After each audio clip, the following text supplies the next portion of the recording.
Mesdames, Messieurs, mes bien-aimées sœurs, mes très chers frères, chers amis, je vous prie de bien vouloir vous lever pour accueillir Monsieur Michel Yves Bolloré,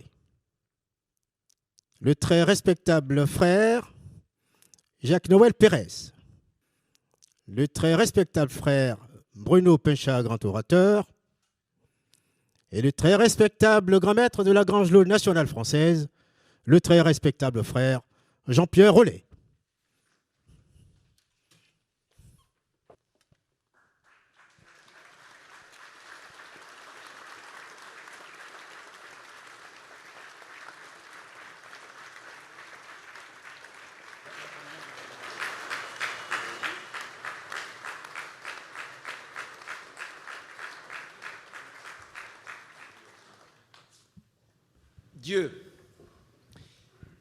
Dieu, que veux-tu de nous?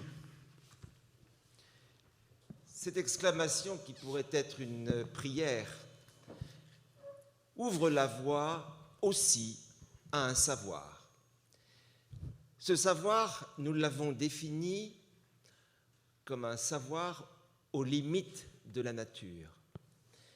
La science nous donne une image construite de la nature.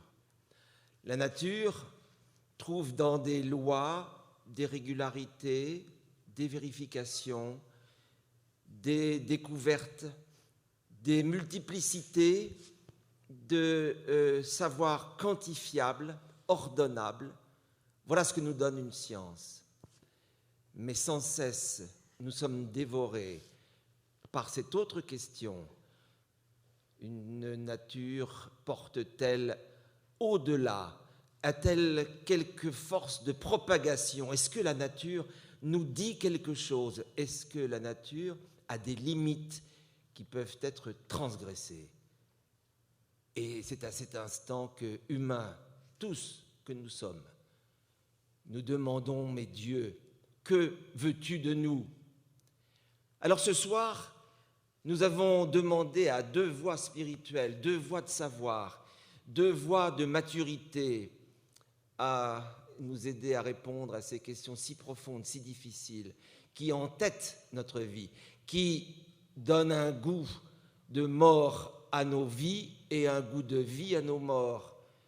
Ces deux conférenciers qui viennent nous rencontrer ce soir, ils vont tenter, l'un par la voie accumulative de la science, à répondre à cette question entêtante, tandis que l'autre, proche des livres sacrés, expert des livres sacrés, sera en mesure de délivrer le message que les écrits sacrés sont capables de transmettre à l'humanité. Et vous le voyez, mesdames, messieurs, c'est exactement la fonction d'un temple comme celui dans lequel vous vous tenez ce soir, sa fonction de créer un forum libre dans lequel viennent s'interroger tous les hommes qui sont assoiffés par l'eau vive de la connaissance. Et cette eau vive, elle est en afflux ce soir du côté des sciences et en afflux du côté des Écritures. Nous sommes un lieu de convergence, un lieu que, en ce sens, nous pourrons appeler très simplement un lieu de fraternité, parce que fraternité ne signifie pas simplement l'émoi d'être ensemble, mais fraternité veut dire faire conjoindre des efforts pour produire ensemble une avancée, un travail commun pour l'humanité entière. Mais parce que ma fonction n'est pas simplement de vous présenter, je veux aussi, mes amis, qui prenez la parole ce soir, vous provoquer. Et pour vous provoquer, et pour vous aider à entrer dans votre sujet, je vais vous lire quelques lignes du provocateur par excellence. Le provocateur par excellence, il est dans ce petit livre jaune et il s'appelle Blaise Pascal. Blaise Pascal, il aurait pu à lui tout seul répondre ce soir aux deux voies spirituelles qui s'offrent. Est-ce qu'il y a eu plus grand géomètre que celui qui avait reconstitué tout seul les théorèmes d'Euclide? Est-ce qu'il y a eu un cran plus grand physicien que celui qui a été mesuré la pression de l'atmosphère sur le Puy de Dôme? Est-ce qu'il y a eu un plus grand connaisseur des Écritures que celui qui a écrit le mémorial et qui, en même temps, a été capable de construire l'univers majestueux des pensées, c'est-à-dire à la fois philosophie, théologie, exégèse, connaissance des hommes, anthropologie et finalement la précision ultime des finalités de l'homme? Alors Blaise Pascal s'est intéressé à notre sujet ce soir. Je vous donne à méditer cette phrase que je vous adresse, Monsieur Bolloré, car je suis sûr que vous aurez une réponse. Pascal, à la pensée 38 de l'édition Sellier, dit « Et quoi? Ne dites-vous pas vous-même que le ciel et les oiseaux prouvent Dieu ?» Pascal répond « Non. » « Et votre religion ne le dit-elle pas ?» Pascal répond encore « Non, car encore que cela est vrai en un sens pour quelques âmes à qui Dieu donna cette lumière, néanmoins, cela est faux à l'égard de la plupart. » Alors, messieurs, ce soir, je vais vous demander si vous êtes des partisans du faux, c'est-à-dire de la vue simple et excessivement naïve qui ferait surgir Dieu de la nature et qui nous indiquerait une voie claire depuis la nature, connue par les sciences, jusque à la sainteté de l'âme réconciliée avec Dieu. Est-ce qu'il y a un passage immédiat, simple, visible, mesurable entre les limites de la nature et la vérité de Dieu? Et je me tournerai vers notre ami théologien en lui disant « Mais si Dieu se retire et n'habite pas si aisément, si clairement dans la nature, ne serait-il pas qu'il serait comme caché? Mais si Dieu est caché, comment toi qui lis les Écritures, comment fais-tu surgir de l'énigme des Écritures la réponse à la question que je posais pour ouvrir « Mais toi, Dieu, que veux-tu de nous ?» Voilà les deux voies que je réserve pour vous. Et c'est ça notre défi ce soir. J'ai, dans ce même livre, à d'autres pages, une réponse ultime à vous proposer, mais très certainement, je ne la lirai qu'à titre de conclusion. Ça sera la voie pascalienne qui tranchera et qui mettra un terme à notre débat.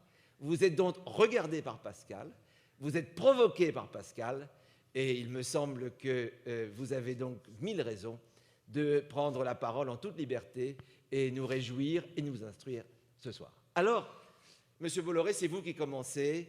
Vous avez écrit un livre majestueux. Il y a déjà beaucoup de gens qui ont souhaité le compulser, le voir, le lire. Quelle est l'histoire de ce livre?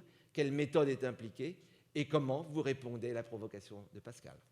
Alors, bonsoir, merci beaucoup.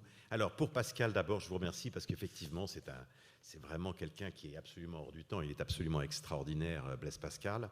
Et j'ajouterai, puisque vous avez fait une très belle citation de Blaise Pascal, j'en ajouterai une autre qui ne sera peut-être pas exactement au mot près, mais que je pense qui est très importante dans notre débat ce soir, c'est il y a suffisamment de lumière dans le monde pour que ceux qui cherchent Dieu puissent le trouver, et suffisamment d'obscurité pour ceux qui ne veulent pas le trouver puissent ne pas le trouver. Donc, je pense que ce qu'a dit Blaise Pascal est très juste, parce que c'est grâce à cela que nous sommes libres.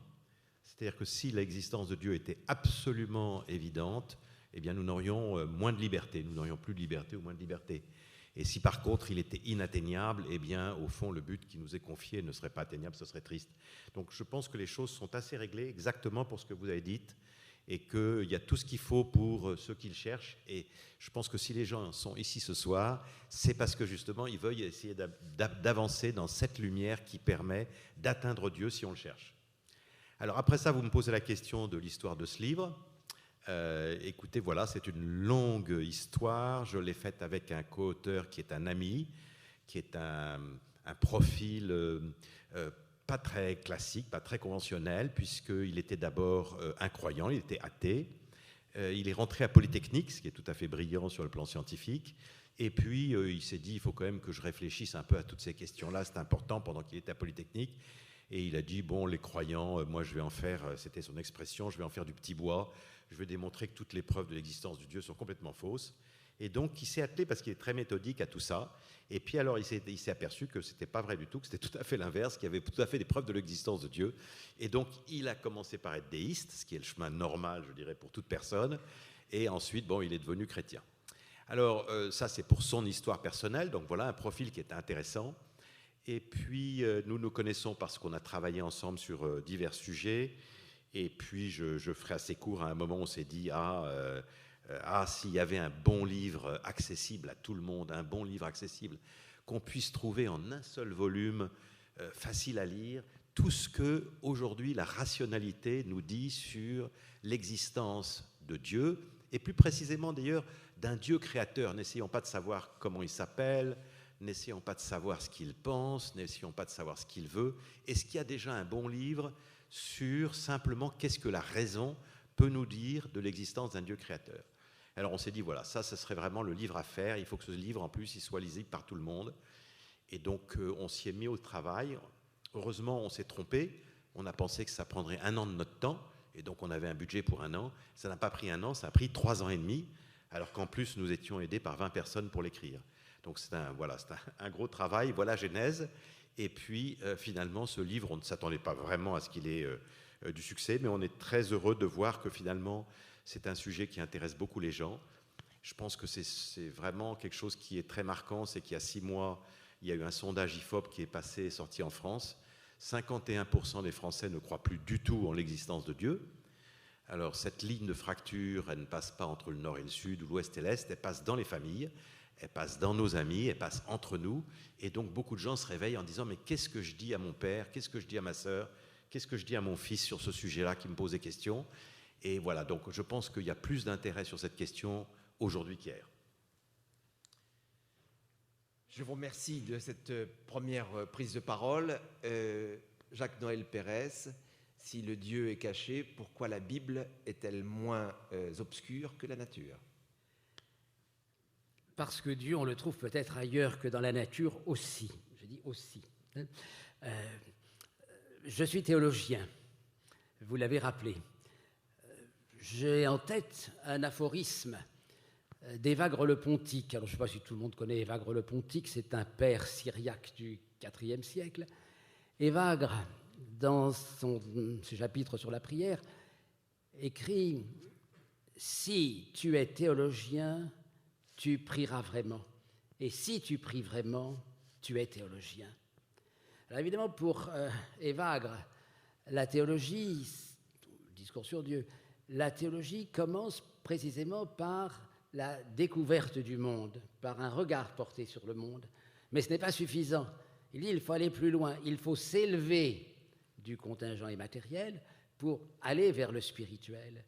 Et la démarche d'Évagre le Pontique, précisément, est de pousser par la prière, c'est-à-dire voilà où elle est la rencontre et la découverte de Dieu, dans un dialogue établi entre Dieu et le fidèle, même l'homme. Après tout, on n'est pas forcément obligé de croire pour prier. Quand je dis homme, j'entends aussi la femme, bien sûr. C'est en s'élevant vers Dieu qu'on va l'approcher. Et Évagre dit, arrive le moment où on est tellement proche de Dieu qu'on ne forme plus qu'un avec lui. Et à ce moment-là, on se rend compte qu'il est incompréhensible. L'incompréhensibilité de Dieu. L'homme, l'être humain, ne peut pas rationnellement expliquer Dieu, définir Dieu, présenter Dieu, mais il peut le rencontrer, il peut se retrouver en lui. Et l'incompréhensibilité de Dieu est précisément une manière pour chacun de devenir, comme dit Évagre, un lieu de Dieu. C'est-à-dire, là où est Dieu, je suis aussi. Et voilà comment on trouve Dieu. En rentrant finalement en soi-même, en rentrant en soi-même, le monde, c'est aussi nous, s'élever jusqu'à lui qui est tout autre. Vous voyez, c'est un peu mutatis mutandis, la parabole des 2 fils dans l'Écriture, le fils prodigue, qui a dépensé tout son argent, etc. Vous connaissez l'histoire, c'est pas la peine de la reprendre, hein, avec des femmes de mauvaise vie et n'ayant rien à manger. Et dit l'Écriture, il est rentré en lui-même. Vous voyez, comme un gant, vous voyez, le doigt du gant qui se replie à l'intérieur. Et c'est à ce moment-là qu'il a découvert qui il était.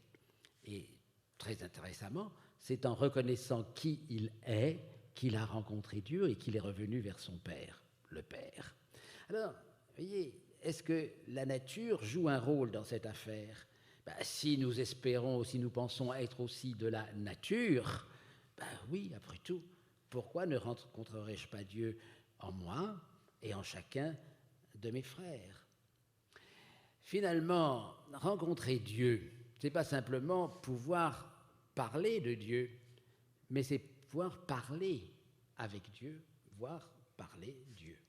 Et c'est dans ce sens que je dis que chacun d'entre nous étant différent des autres, il y a autant de façons de rencontrer Dieu et de dire Dieu.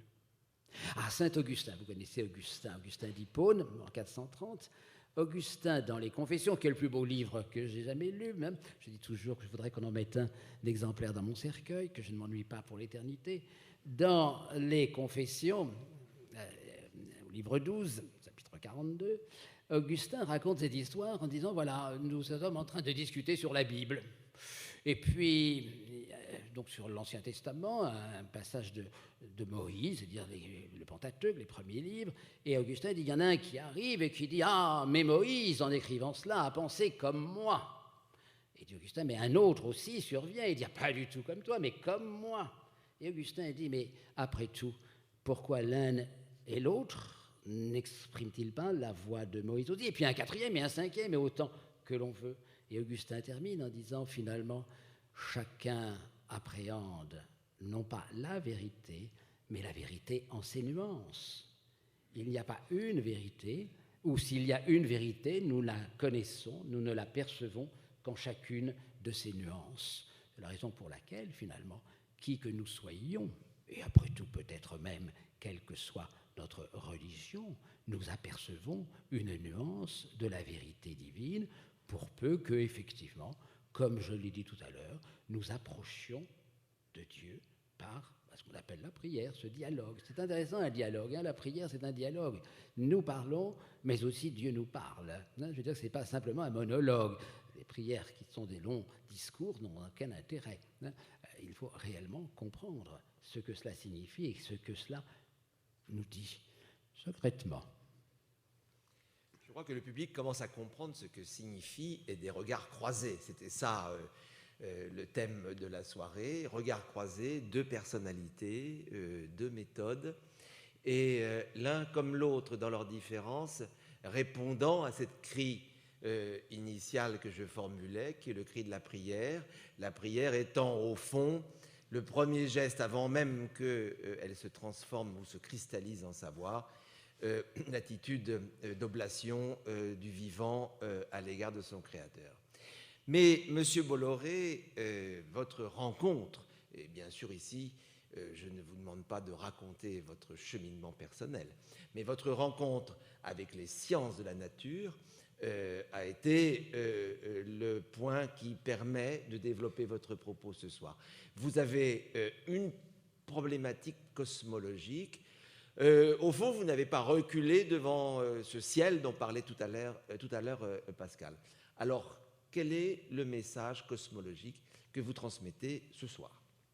Voilà, alors le titre de ce moment, vous l'avez appelé la cosmologie moderne et la théologie. Voilà, c'est ce que vous m'avez demandé de dire. Alors, les auditeurs pourraient avoir peur en disant cosmologie, théologie, ça doit être compliqué ou ennuyeux, voire les deux.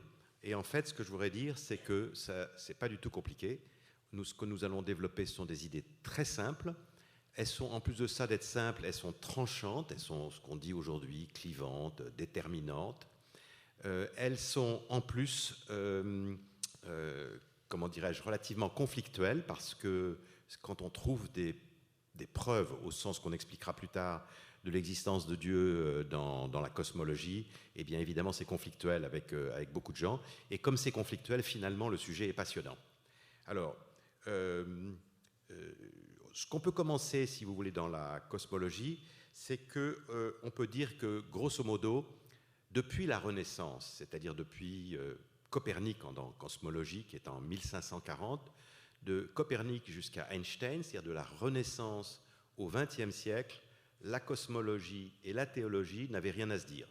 Elles étaient deux chemins complètement séparés. Elles avaient divorcé, comme nous le savons tous, à l'époque de l'héliocentrisme, c'est-à-dire à l'époque où on avait découvert que c'est la Terre qui tournait autour du Soleil et non pas ce que croyait l'inverse. Donc il y a eu ce grand divorce. Et à partir de ce divorce, il y a eu des tas de découvertes scientifiques et les cosmologues ne parlaient plus aux religieux et les religieux ne parlaient plus aux cosmologues. Et ça a duré, ça, grosso modo, presque 4 siècles. Et ça, je crois que nous comprenons ça très bien. Et jusqu'au moment où. Voilà. Mais à un moment, les progrès des mathématiques et de la physique ont été tels qu'on a pu commencer à dire des choses sur le cosmos à partir du début du XXe siècle. C'est une véritable révolution. C'est de cette révolution un peu que parle ce livre. Avant d'entrer peut-être dans le sujet, je vous ai dit que c'était très simple et je voudrais vous rentrer dedans. Il faut, pour bien comprendre, il faut repartir d'une idée très simple, absolument évidente et très ancienne, qui est l'idée du philosophe grec Parménide au 5e siècle avant Jésus-Christ. C'est nihil ex nihilo nihil. Rien ne peut sortir de rien. Rien ne peut sortir du néant. Ex nihilo nihil. Donc 500 ans avant Jésus-Christ. Et cette évidence, personne ne l'a mise ne l'a contestée depuis. Il y a peut-être quelques hurluberlus qui le font, mais on peut dire qu'aujourd'hui, tous les penseurs, que ce soit des philosophes ou des scientifiques, sont tout à fait d'accord avec cette affirmation ex nihilo nihil, rien ne peut sortir du néant. Voilà. Cette constatation philosophique, cette évidence philosophique a été confirmée par les sciences, d'abord à l'époque de Lavoisier, au XVIIIe siècle, parce qu'au XVIIIe siècle, Lavoisier a montré, si vous avez des souvenirs de vos classes de seconde de chimie, Lavoisier dit, et montre qu'un grand savant français, rien ne se perd, rien ne se crée, tout se transforme. C'est une autre manière de dire la même chose, parce que si rien ne se perd, rien ne se crée, évidemment, rien ne peut sortir du néant. Et puis un autre très grand savant va dire à peu près la même chose de façon mathématisée, c'est Albert Einstein qui va faire cette fameuse formule mathématique E égale mc2, c'est-à-dire que l'énergie peut se transformer en matière, la matière peut se transformer en énergie, mais ça n'est que des transformations. En réalité, le total est constant. Donc le total de matière et d'énergie dans notre univers est constant, et à partir de là, rien ne peut sortir du néant. Donc, rien ne peut sortir du néant pour deux raisons. Une raison qui est philosophique, ex nihilo nihil, et une deuxième raison, c'est que ça violerait les lois scientifiques. C'est-à-dire que si quelque chose, avec la matière et de l'énergie, sortait du néant, ça violerait en plus les lois scientifiques de Lavoisier et d'Einstein. Voilà. Donc, voilà un premier pas. Nous comprenons que rien ne peut sortir de rien. Et le deuxième pas, qui est très simple aussi, c'est que pourtant nous sommes là. L'univers est là. Voilà, nous sommes là, l'univers est là, c'est une certitude. Et cet univers et nous sommes quelque chose. Donc, à partir du moment où rien ne peut sortir de rien, et au moment où nous sommes là, ça veut dire qu'il y a quelque chose d'éternel. Ça, c'est très très important comme conséquence. Elle est évidente. Il y a quelque chose d'éternel. Soit Dieu est éternel, il l'est par définition, et il a créé le monde. Voilà une proposition qui est très très compréhensible par tout le monde, et nous la connaissons bien. Soit l'univers lui-même, d'une certaine façon, est éternel, parce que ça ne peut pas être autrement. C'est très très intéressant, parce que si vous voulez, ça a des implications considérables. Donc, soit Dieu existe éternel, soit notre univers est éternel. Alors tout le monde s'est dit, bien sûr, il y a le Big Bang, etc., mais les scientifiques matérialistes doivent penser, sont obligés de penser qu'avant le Big Bang, il y avait d'autres univers, c'est-à-dire que notre univers sort d'un autre univers comme un œuf sort d'une poule. Voilà. Et puis il y a eu beaucoup d'œufs qui sont sortis d'une poule, il y a beaucoup d'univers, etc., etc. Mais in fine, pour le matérialiste cohérent, ce qui n'est pas toujours facile d'être d'ailleurs, mais pour le matérialiste cohérent, il est nécessaire de penser que notre univers n'a jamais eu de début. Alors, pendant très longtemps, cette considération que l'univers ne pouvait pas avoir de début si on voulait être matérialiste n'a eu aucun intérêt, ouais, j'insiste bien, n'a eu aucun intérêt, parce qu'on ne pouvait rien dire pendant des siècles sur l'existence de l'univers. Je veux dire, personne n'avait rien à dire sur le sujet. La cosmologie est une science extrêmement récente. C'est Einstein qui l'a commencé. Donc pendant très très longtemps, tous les gens pensaient que, c'est très important de savoir ça, pendant très longtemps, tous les gens pensaient que l'univers était éternel, qu'il était infini géométriquement et qu'il était stable. Voilà ce qu'on pourrait. Et ça a duré très longtemps, puisque Einstein lui-même, en 1920, pensait lui-même que l'univers était éternel, infini, etc. Et même le prix Nobel qui a préfacé notre livre, Robert Wilson, qui est celui qui a découvert l'écho du Big Bang en 1960, raconte dans la préface que lui-même, jeune, avant la découverte de ça, pensait que l'univers était infini géométriquement et stable et éternel. Voilà, donc voilà, c'est ce que pensaient les gens il y a 100 ans. Rendons-nous bien compte que 100 ans dans l'histoire des idées, c'est extrêmement peu de temps. Voilà, 100 ans dans l'histoire des idées, c'est extrêmement peu de temps. Alors, ce qui s'est passé, c'est que dans l'histoire de la science, le premier, on va quand même aller assez vite pour ne pas prendre dessus, en plus de ça c'est dans le livre et puis tout le monde je pense le connaît, le premier qui va faire des équations sur le cosmos, c'est Einstein, c'est la relativité générale. Le second tout de suite qui vient derrière, sont deux, c'est un russe qui s'appelle Friedman, il y a exactement 100 ans, en 1922, il fait sa première théorie en disant que oui, l'univers c'est le cosmos d'Einstein, mais Einstein s'est trompé, l'univers c'est pas stable, il est instable, il est en expansion. Et puis derrière lui vient un autre, un Belge, qui est un abbé au demeurant, qui s'appelle Georges Lemaître, et Georges Lemaître, il va faire la première théorie de l'atome primitif. L'atome primitif, qui est une théorie scientifique que par mesure de dérision, des gens ont qualifié donc de Big Bang. Donc voilà un peu l'histoire des idées. Mais cette théorie, bien sûr, de l'atome primitif, c'est-à-dire l'univers est en expansion et il a un début, évidemment, elle va déplaire à énormément de scientifiques parce qu'au début du XXe siècle, la plupart des savants sont athées et donc cette idée de l'atome primitif, elle déplaît terriblement aux gens. Et d'ailleurs, il va y avoir énormément de persécutions dans des pays comme l'Allemagne et la Russie. Il y a un chapitre entier qui est consacré à tous les gens qui vont être assassinés par Staline et par les troupes de Hitler, simplement parce qu'ils sont expansionnistes. Parce que quand il y a expansion, si on remonte le film en arrière, il y a forcément un début et puis il y a forcément une fin. Voilà. Donc, c'est très conflictuel. Et puis, en Occident, où heureusement nous vivons dans la liberté, simplement, cette théorie va être mise dans des tiroirs et elle va prendre la poussière. On est en 1930, théorie de l'abbé Lemaître, et pendant 30 ans, cette théorie va rester dans des tiroirs.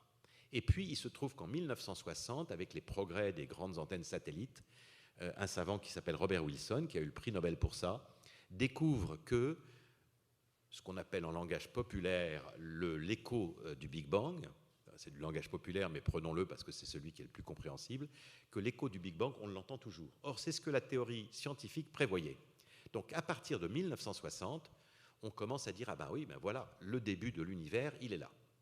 Alors, vous voyez qu'il y a une intersection, arrêtons-nous un instant, vous voyez qu'il y a une intersection entre la physique, la cosmologie, et la théologie, la métaphysique. Les gens pensaient qu'elles étaient séparées, mais à partir, disons en tout cas de 1960, 1930, 1960, comme on veut, il y a une intersection et il y a un conflit. Et donc ce conflit est très très intéressant, et on raconte cette histoire à la fois du roman noir, et puis on raconte l'histoire de tous les savants qui ont... Donc, comprenons-nous bien le rapport entre cosmologie et théologie, il commence par un premier point, qui est l'univers a-t-il un commencement absolu ? Personne ne dit que le Big Bang est le commencement absolu. C'est peut-être un commencement, il y en a peut-être eu plusieurs avant. Mais y a-t-il eu un commencement absolu ? La discussion commence à être ouverte sur ce sujet. Alors, il faut raconter l'histoire parce que c'est intéressant. Donc, les matérialistes espèrent qu'après que l'univers se soit en grande expansion, sous l'effet de la pesanteur, il va revenir en arrière, il va retomber en un petit point, il va réexploser, il va repartir en arrière de façon indéfinie. Donc ça, c'est ce qu'on appelle le Big Crunch, c'est-à-dire après le Big Bang, grande expansion, puis retour en arrière, Big Crunch. Et puis on recommence, donc Big Bang, Big Crunch, Big Bang, Big Crunch, donc il n'y a pas de début absolu. Ouf, les matérialistes sont saufs, ils sont tranquilles. Mais, parce que ça ne se passe pas jamais comme on veut, en 1998, on se découvre qu'il n'y aura pas de Big Crunch, parce que non seulement l'univers va parvenir en arrière, mais son expansion va en s'accélérant, et notre univers va mourir. Donc à partir de 1998, la mort thermique de l'univers est certaine. Donc nous savons aujourd'hui que notre univers, toutes les étoiles vont s'éteindre un jour. Peu importe la date, ça n'a pas d'importance. Dans 5 milliards d'années, le Soleil sera complètement éteint, donc il ne restera rien. Et puis après, dans les autres milliards d'années, toutes les autres étoiles vont s'éteindre. Donc sort le Big Crunch auquel les matérialistes s'agrippaient, parce que c'était nécessaire de s'agripper, puisqu'il ne peut pas y avoir de début absolu, tout le monde le comprend. Donc Big Crunch. Donc on oublie. Donc les matérialistes sortent une autre théorie, qui est de dire, ok, on est d'accord. Notre univers a bien un début et une fin, mais c'est juste notre univers. Il y a d'autres univers, et notre univers, il est né d'autres univers. Voilà, qui lui-même est né d'un autre univers, et cette théorie s'appelle les univers multiples, soit séquentiels, soit parallèles, qu'on appelle en général multivers. Voilà. Et donc, cette théorie des multivers, elle apparaît à partir justement des années 60-70, et il se trouve que ce qui est très intéressant, c'est que la science va très vite, et en 2003, 3 très grands savants, qui sont Gutenberg et Vilenkin, vont montrer que même s'il y a eu plusieurs Big Bang, c'est-à-dire ce qu'on appelle des singularités, même s'il y en a eu plusieurs, leur nombre ne peut pas être en nombre infini. Donc depuis 2003, ce qui est alors là vraiment hier, aujourd'hui, donc vraiment hier, eh bien la science dit aujourd'hui, il ne peut pas y avoir une infinité d'univers, et donc nous sommes de nouveau face à ce mur du problème du début absolu d'un univers. Voilà. Donc voilà la première confrontation, alors ce n'est pas des preuves absolues bien entendu, voilà le premier lieu de confrontation entre la cosmologie, entre la physique et la métaphysique. On aurait pu en rester là. Mais il se trouve que les découvertes du XXe siècle, et c'est pour ça que le titre du livre, c'est bien « Dieu, la science, l'épreuve », mais il a un sous-titre qui s'appelle « L'aube d'une révolution », c'est que c'est une révolution et que nous sommes au tout début de cette révolution, puisque Gutenberg Vilenkin, c'est 2003, c'est hier matin. Bon.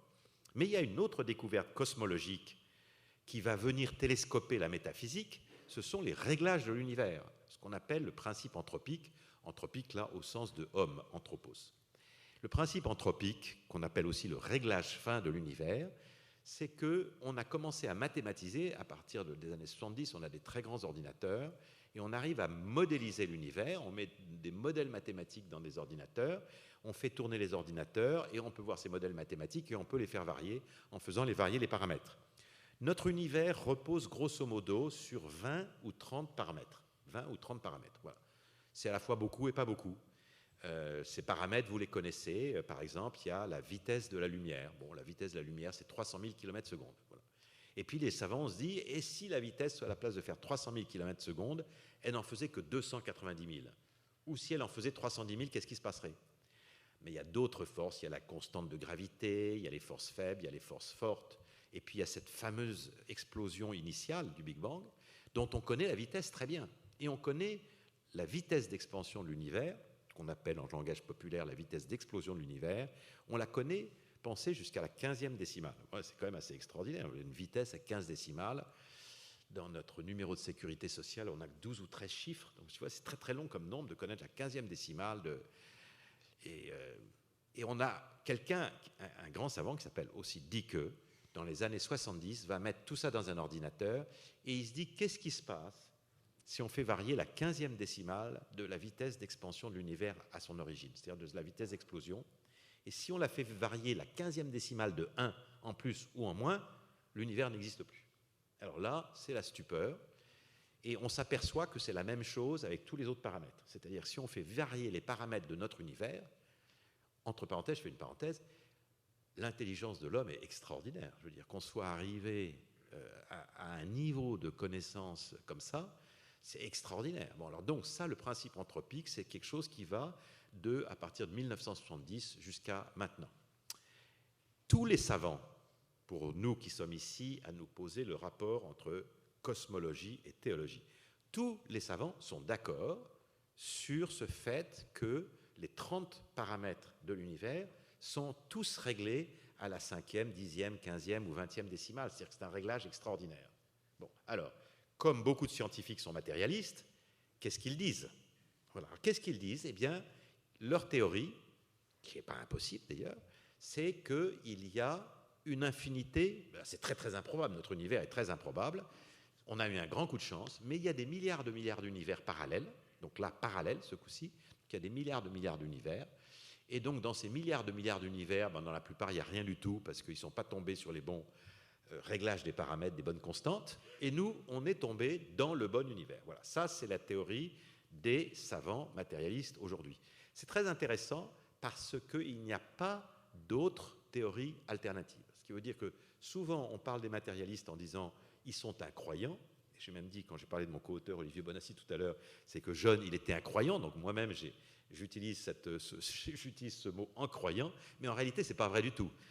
Les matérialistes, ils ne sont pas du tout incroyants, ils sont très très croyants, ils croient en plein de trucs très très compliqués, notamment ces multivers, ces multiples univers, dont il n'y a, il faut le savoir, aucun signe. Voilà. Aucun signe, pas la moindre preuve, pas le moindre indice, rien. Voilà. Donc, si on revient donc sur cette question de la cosmologie et de la théologie, le XXe siècle, et surtout la fin de la XXe siècle, a accouché à la surprise générale, parce que les savants ne voulaient pas découvrir ça du tout, a accouché à la surprise générale de faits qui font qu'aujourd'hui, pour être matérialiste, il faut croire à des choses très compliquées. Et ce qui est habituel, c'est qu'on dit qu'il y a deux plateaux de la balance, il n'y a que deux thèses, parce que c'est binaire. Dieu existe ou Dieu n'existe pas. Donc vous prenez une balance, vous savez, les balances de l'ancien temps où il y avait des plateaux, je crois que ça n'existe plus maintenant, je sais pas, les balances où il y avait des plateaux, et on met les deux thèses, chacune dans un plateau, et on met qu'est-ce qui prouve plus l'une que l'autre. Voilà. Eh bien, aujourd'hui, pour moi, ce qui est sûr, c'est que la thèse la plus raisonnable, c'est qu'il y a un Dieu créateur qui a fait la cosmologie de notre univers. Si on veut rester matérialiste, c'est beaucoup plus compliqué. Il faut croire à des tas de choses très très compliquées, très très improbables, je dirais même assez irrationnelles, que sont ces multivers, à la fois séquentiels pour qu'il n'y ait pas de début, et en même temps parallèles, pour qu'il y ait des milliards d'univers et que notre univers soit considéré comme un coup de chance, un univers extrêmement bien réglé. Voilà aujourd'hui, si je puis dire, j'espère avoir dépeint, on le trouvera mieux dans le livre, dépeint ce conflit, je vous disais tout à l'heure que c'était conflictuel, c'est clairement conflictuel, ce conflit que la cosmologie a aujourd'hui avec la théologie. C'est-à-dire que les savants matérialistes, les cosmologues matérialistes, aujourd'hui ont un problème, voilà, et donc ça n'est pas encore fini, mais voilà, vous connaissez maintenant ce sujet-là, et donc chacun entre nous, les croyants, ils vont dire évidemment c'est beaucoup plus simple de croire en un Dieu créateur. Un Dieu créateur, c'est beaucoup plus logique, et ça nous apparaît beaucoup plus logique. Mais il fallait bien exposer un peu. Dans ce livre-là, nous ne parlons, c'est très intéressant, la foi est bien sûr très très intéressant, et je veux dire, tout ce qui a été dit tout à l'heure est très très important. Et celui-là, il ne parle pas vraiment de foi et de religion. Nous ne parlons que du chemin scientifique rationnel qui peut mener vers l'idée d'un Dieu créateur avec un petit Dieu créateur. Voilà. Et je dis de temps en temps que ce Dieu créateur, si on arrive évidemment à s'en emparer, après on lui demandera son nom, mais c'est un autre livre. Voilà pour la cosmologie et la théologie, je pense. Pour cette synthèse particulièrement brillante et qui, au fond, nous délivre du soupçon qu'on pouvait avoir en entrant dans ce temple. Est-ce qu'on va avoir un cours de physique pour curer ? Cette formule, c'est pas moi qui l'ai inventée. Comme vous le savez, c'est Einstein qui en a parlé. Donc lui, il était plutôt... Si je peux me permettre de vous couper, c'est que c'est formidable. J'ai dit tout à l'heure que les savants ont découvert des trucs qu'ils ne voulaient pas découvrir. Voilà. Et Einstein, qui est le premier, dit 2 fois en soulevant les épaules, ah non, pas ça, c'est de la physique de curé. C'est ce que vous venez de dire. Et oui. Il dit une autre fois, ah non, ça c'est pas possible, ça ressemble trop à la Genèse. Voilà. C'est pourquoi lui se revendiquait plus volontiers de Spinoza, qui essayait d'éviter cette reprise de la Genèse. Ce qui me frappe, c'est que, au fond, vous transformez un malheur en une chance. C'est-à-dire, nous sommes toutes, au fond, grains de lumière, et tout élément matériel est affecté par l'irréversible. L'irréversibilité, c'est ce qui fait qu'il y a une usure de l'énergie, et l'irréversibilité fait que notre vie a un début et une fin et ne pourra pas recommencer, ni se retourner pour passer de la fin au début. Et donc, l'irréversibilité, c'est quand même l'empreinte du vieillissement sur la vie. c'est l'empreinte de l'usure sur la matière, c'est l'empreinte de l'entropie sur l'énergie. Et on peut considérer que l'irréversibilité est le caractère tragique de l'existence. Or, ce que vous venez de dire, c'est parce qu'il y a irréversibilité que, alors vous appelez ça matérialisme, vous pourrez aussi parler d'éternel retour, beaucoup de thèses sur la stabilité de l'univers qui auraient pu consoler des esprits spéculatifs, en réalité se voient contraintes d'admettre au fond cet élément d'espérance qui est associé à la tragédie, c'est-à-dire que s'il y a de l'usure, c'est qu'il y a eu un commencement, et s'il y a eu un commencement, c'est qu'il y a eu une volonté de commencement. Donc le tragique se retourne en espérance. Ça, à mon avis, c'est ce qu'il y a de plus généreux, de plus humain dans ce que vous êtes en train de nous construire. Alors je vous laisse peut-être réagir sur cette hypothèse, et je donne bien sûr ensuite la parole à notre autre interlocuteur. Oui, alors parce que tout ça est court, mais en fait c'est passionnant. Il y a un sujet qu'on a sauté, mais qui est un sujet extraordinairement important avant la cosmologie, c'est donc la découverte de la thermodynamique, c'est un mot qui a l'air un peu barbare, et de l'entropie, mais cette entropie-là, elle s'écrit E-N-T-R-O-P-I-E, et l'entropie, elle mesure le désordre. Pour faire très bref, à partir du début du XXe siècle, de la fin du XIXe, début du XXe siècle, on s'aperçoit que le monde s'use. Voilà. Et ça aussi, ça va déranger beaucoup les savants matérialistes, parce qu'en 1900, on est en plein matérialisme. Et donc le monde s'use. Et le problème, quand quelque chose s'use, c'est qu'il a forcément une fin, et tout ce qui a une fin a un début, parce que si ça n'avait pas de début, ce serait fini depuis longtemps. Et donc, c'est très important. Voilà. Et ça veut dire qu'il existe scientifiquement, et tout le monde est d'accord, il existe une flèche du temps. C'est-à-dire qu'entre deux moments donnés, entre deux positions données, on peut classer ces deux moments dans le temps. Voilà. Il y a une flèche du temps, nous sommes tous, scientifiquement, tout le monde est d'accord, nous sommes comme dans un train qui n'a pas de marche arrière. Voilà. On va d'un point vers un autre, il n'y a pas de marche arrière.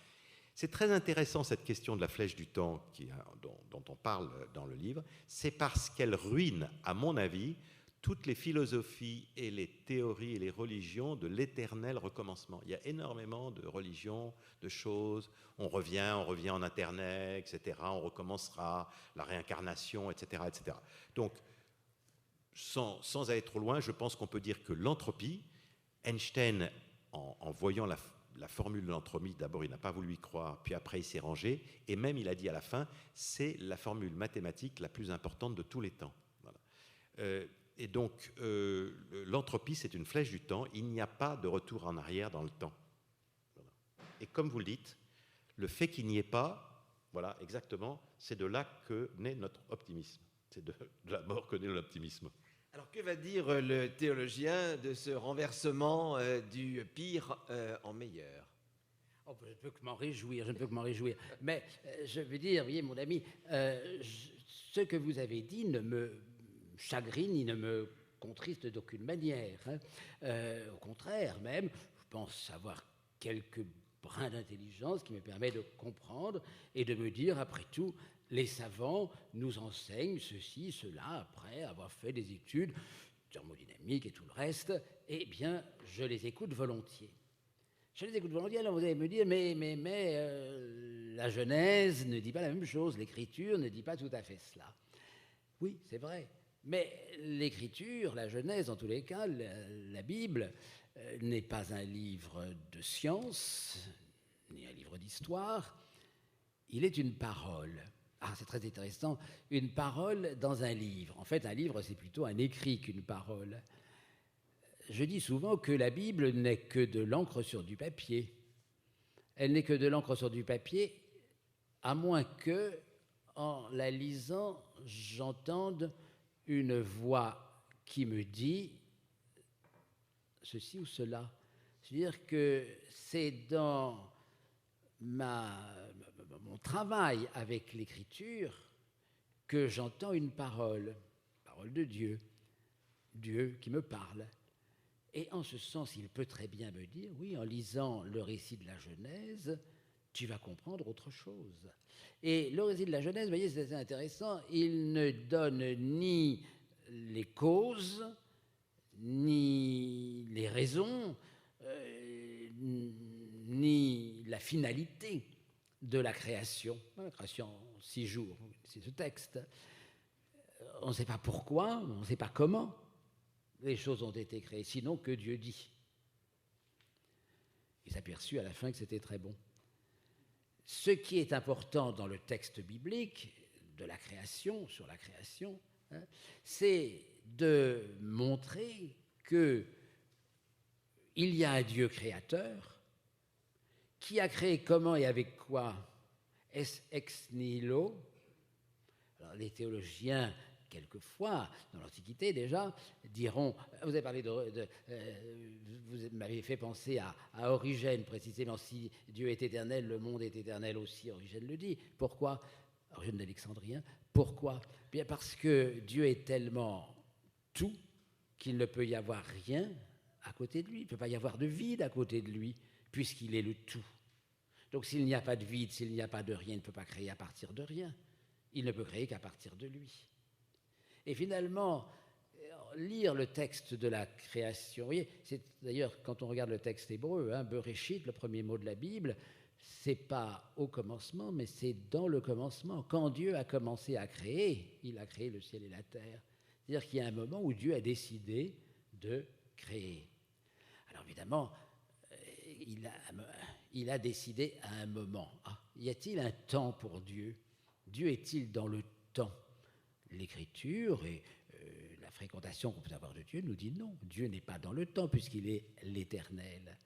S'il n'est pas dans le temps est aussi une création de Dieu. Donc on ne peut pas penser que la création est éternelle. Elle est, n'est-ce pas, à un moment, mais un moment qui n'est pas dans le temps de Dieu, qui est dans le temps de la création, qui est dans le temps des hommes, qui est dans notre temps. Je continue sur cette même affaire. Si Dieu a décidé à un moment, pour nous, mais pas un moment pour lui, de créer, c'est Augustin, toujours lui, Saint Augustin, qui pose la question. Elle est reprise par Calvin, Jean Calvin, dans l'Institution chrétienne. Non, mais certains se demandent, ou avec ironie, mais que faisait Dieu avant de créer le monde? Et la réponse d'Augustin, c'est « il bâtissait l'enfer pour les curieux ». Je pense que c'est assez rigolo, effectivement, mais ça montre bien qu'on n'a pas à se poser cette question de temps. Elle est en dehors. C'est une autre dimension qu'il faut que nous comprenions, que nous saisissions.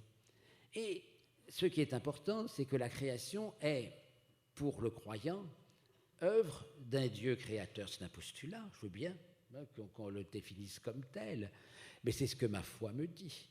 Je crois que Dieu m'a créé.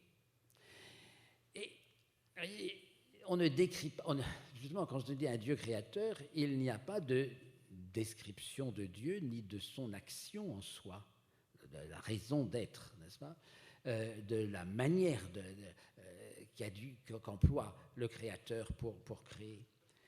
Dans son petit catéchisme, l'année 1529, le docteur Luther explique le premier commandement, le premier article du Credo, je crois en Dieu, le Père Tout-Puissant, créateur du ciel et de la terre. Il explique cette affirmation du Credo, non pas en parlant de Dieu, mais en parlant de moi. Je crois, c'est comme ça que ça commence, l'explication, je crois que Dieu m'a créé ainsi que toutes les autres créatures. Il m'a donné et me maintient mon corps avec ses organes, mon âme avec ses facultés, etc. Il me donne tous les jours le pain, etc. Vous voyez, les mots les plus importants, le mot qui revient le plus souvent dans l'explication de l'article sur Dieu, c'est « je, me, moi ». Ce n'est pas lui. C'est assez intéressant, me semble-t-il, parce que justement, on comprend que la création ne peut être conçue que comme une volonté divine d'entrer en relation avec l'être humain qui est le centre de cette création. Moi, si on me pose la question, comment est-ce possible que, effectivement, c'est toutes les théories que vous venez d'expliquer à l'instant, elles ne me dérangent pas du moment qu'aujourd'hui, je comprends qu'elle se rapporte à moi. C'est moi qui vis aujourd'hui dans le monde. Quand je dis moi, c'est vous aussi, hein, bien évidemment. Mais ce qui est important, c'est que la création n'existe que pour et par l'homme, en ce qu'il est le répondant de Dieu, du Créateur. Voyons un mot plus large, n'est-ce pas? Il y a une créature qui est en relation avec lui, et c'est ça le sens de la création.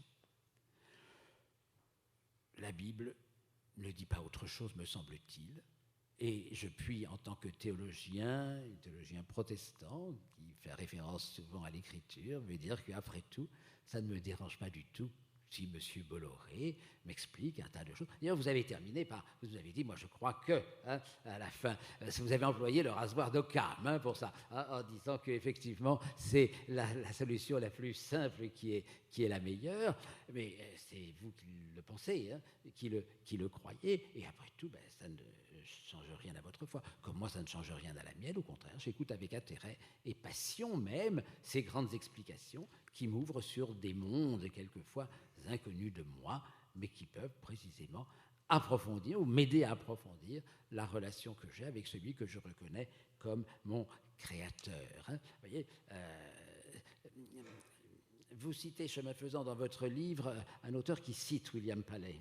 Hein.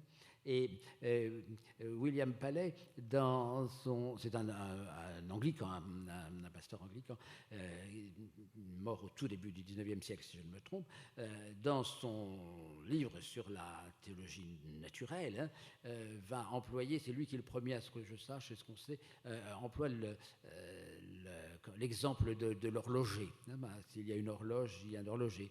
Il raconte que s'il se promène sur la plage et qu'il heurte un caillou, il peut se dire après tout, ce caillou est là depuis toujours, mais si je heurte une montre, je ne peux pas dire elle est là depuis toujours. Et ben, parce qu'il y a un moment, quelqu'un l'a créée.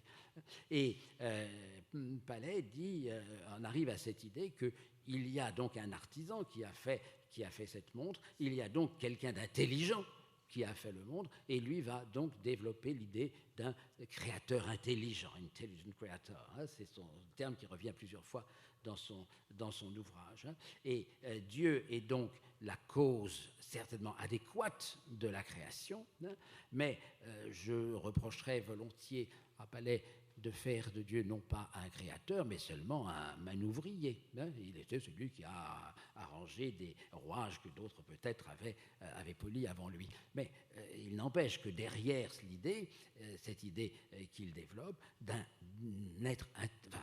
Dieu, d'un créateur intelligent, mais intelligent au sens profond du terme, hein, c'est pas seulement celui qui a de la jugeote, hein, c'est aussi celui qui, dans son cœur, essaye de comprendre la raison de toute chose. Quand je dis dans son cœur, c'est-à-dire dans la vérité de sa vie. Et ce qui est important pour moi, c'est que la création me renvoie à la réalité de mon existence, puisqu'elle me renvoie à la réalité de l'existence de Dieu. Je crois que tout le monde ici est conscient de la chance que nous avons d'avoir non seulement une explication d'une théologie de la création, mais de l'avoir avec une telle netteté dans sa tradition luthérienne. Car je crois que cette façon de penser la création, d'abord dans le commencement et non pas au commencement d'une part, mais surtout de l'entendre comme une sorte d'interpellation au moi, c'est-à-dire au fond à ce qu'il y a de plus intime en moi, et que être créé, c'est être interpellé comme sujet. Et c'est cela qui est l'authenticité du croyant. Alors merci, parce que là, au fond, les deux voies se précisent extraordinairement entre celui qui travaille au fond sur la flèche du temps et celui qui travaille sur l'intimité de la conscience. Il me semble que là, ce sont vraiment les deux manifestations les plus rigoureuses de ce que vous avez à nous apporter ce soir. Si ce n'est que, il y a une montre sur laquelle nous heurtons, Monsieur Bolloré, ça s'appelle la vie. Alors, c'est bien de parler de la lumière, c'est bien de parler du temps, c'est bien de parler des grands écroulements célestes et des trous noirs, mais il y a sur notre terre, et seulement sur elle pour l'instant, cet amalgame de protéines qui s'appelle la vie. Est-ce que vous y voyez aussi un réglage fin? Alors, le sujet est très, très intéressant. Pour moi, c'est un des chapitres, pour moi, je trouve le plus amusant du livre. C'est ce mystère du passage de l'inerte au vivant. Alors ça, c'est le troisième choc, si je puis dire, pour les savants matérialistes. Donc le premier, on l'a vu, c'est la question du début. Ex nihilo, l'univers a-t-il un début ex nihilo ou pas? Y a-t-il un vrai début à partir de rien? Et donc ça pose un problème métaphysique évident. Le deuxième qu'on a vu, c'est le réglage fin de l'univers. Comment se fait-il que les cadrans de l'univers soient réglés d'une façon aussi extraordinaire? Je veux dire, on ne voit pas très bien comment il peut y avoir 30 cadrans avec 30 paramètres réglés à la 10e, 15e ou 20e décimale. C'est tout à fait extraordinaire. Et donc ça, ce sont déjà les deux grands chocs du XXe siècle. Il y avait eu des chocs inverses. On va faire juste une petite parenthèse avec un retour en arrière. Il y avait un choc inverse, c'est-à-dire qu'il y a d'abord eu le choc à la Renaissance dont on a parlé, qui est l'héliocentrisme. Là, c'est un choc pour les croyants, c'était très désagréable.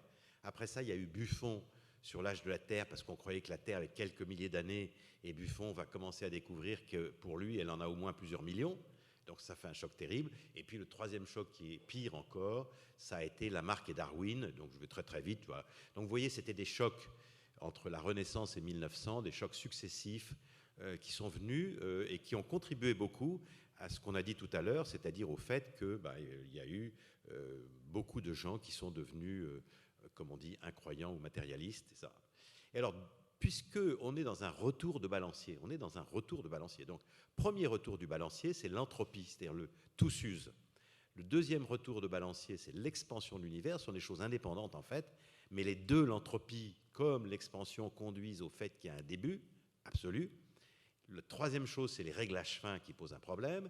Et là, maintenant, on rentre dans un quatrième problème très difficile, qui est l'apparition du premier organisme vivant par rapport à la matière. Alors, là aussi, il faut faire un bond en arrière et il faut revenir à Darwin. Nous sommes en 1850 et Darwin écrit dans ses livres, il écrit la vie, parce que, alors après, une fois que la vie est apparue, c'est assez facile, il y a l'évolution darwinienne, bon, je crois qu'à peu près tout le monde est d'accord, plus ou moins, avec quelques petites variantes, mais grosso modo. Mais lui, Darwin dit, la vie, elle est apparue dans une petite flaque chaude, au pied d'un volcan, il y a quelques centaines de millions d'années, il y avait du soufre, il y avait des coups de tonnerre, il y avait, je sais pas, de l'électricité, de la lumière, une haute température, etc., etc. C'est comme ça qu'est apparu le premier organisme suivant, et puis ensuite ça a continué. 1850. Alors en 1950, tout le monde était d'accord là-dessus, et donc en 1950, on a commencé à faire des expériences, et dans le livre, on raconte qu'il y a en Amérique 10 laboratoires qui ont fait des expériences sur ce sujet, notamment Miller, etc., et on le retrouvera. Et c'est vrai qu'on arrive à faire dans ces expériences-là, à trouver des molécules très longues. Voilà. Mais ces molécules très longues sont très, très, très loin d'une cellule vivante parce qu'à la même époque, c'est-à-dire vers les années 60, on découvre l'ADN. Voilà, l'ADN, l'ARN, le ribosome, dont on a tous beaucoup entendu parler suite aux maladies du Covid, eh bien, on s'aperçoit qu'en fait, ce sont des langages, ce sont des logiciels qui sont à peu près aussi compliqués que des grands ordinateurs, et que, en fait, finalement, une cellule vivante, ça ressemble plutôt, ce sont des analogies bien sûr pour nous le public, ça ressemble plutôt à un vaisseau spatial extrêmement compliqué. Et l'idée que une cellule vivante ait pu apparaître dans une petite flaque, ou qu'on puisse la faire de nouveau apparaître en touillant une soupe primitive, et les gens ont eu des doutes, ce qui fait que pratiquement toutes les expériences se sont arrêtées. Voilà. Donc aujourd'hui, on est devant un fait, c'est que entre les chaînes moléculaires les plus longues qu'on arrive à obtenir naturellement et une cellule vivante, il n'y a pas un fossé, il y a un gouffre. Voilà. Et le problème, c'est comment est-ce qu'on est passé d'un bord du gouffre à l'autre bord du gouffre. Alors, on peut de nouveau faire une constatation très simple, c'est que c'est arrivé, puisque nous sommes là. Voilà, donc ça, c'est sûr, on est arrivé. Bon. La seule chose aujourd'hui, c'est que plus personne ne sait aujourd'hui comment ça s'est passé. Voilà.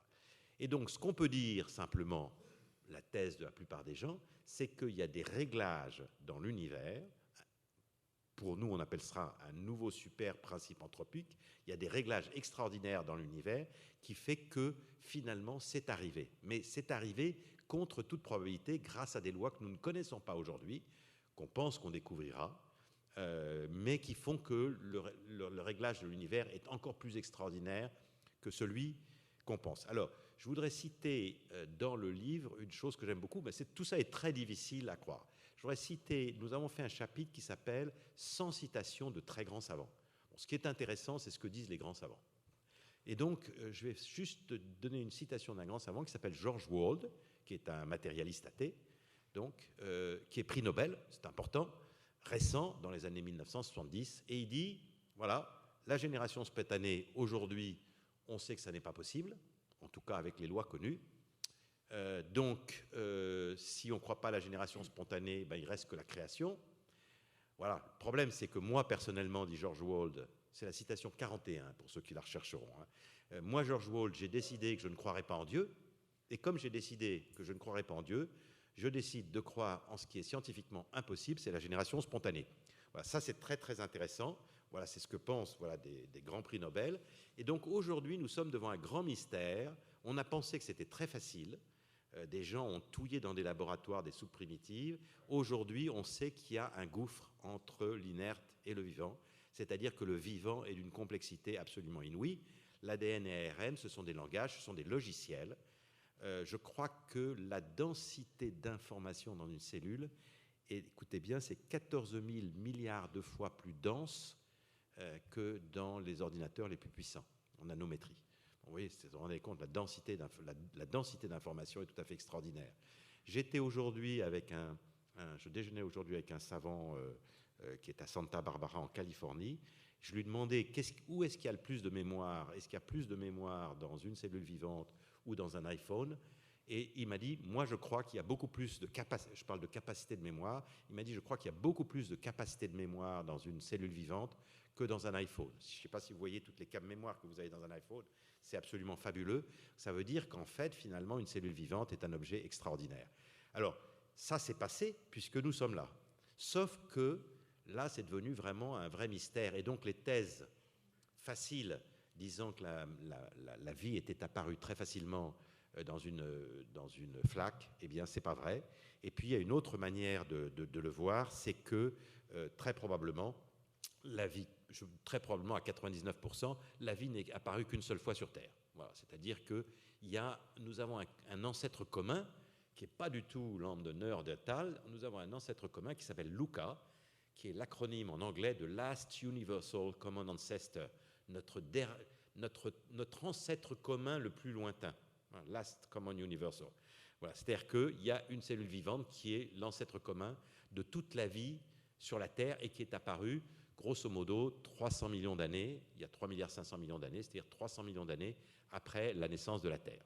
Donc voilà, il n'y a pas de solution, donc il n'y a pas de preuve de l'existence de Dieu, il faut bien qu'on ne pas se dire, mais ce qu'on croyait être facile n'est plus facile du tout, c'est très compliqué, et donc on est face à un mystère, la science fera des progrès, mais dans toujours notre balance, je crois que ça s'appelait dans le temps des balances de Roberval, d'ailleurs, s'il y a quelques anciens, c'est le truc avec les deux plateaux, eh bien dans notre balance de Roberval, Dieu ou le hasard, eh bien je pense que ça fait un poids de plus qui va dans le plateau Dieu. Voilà pour le vivant.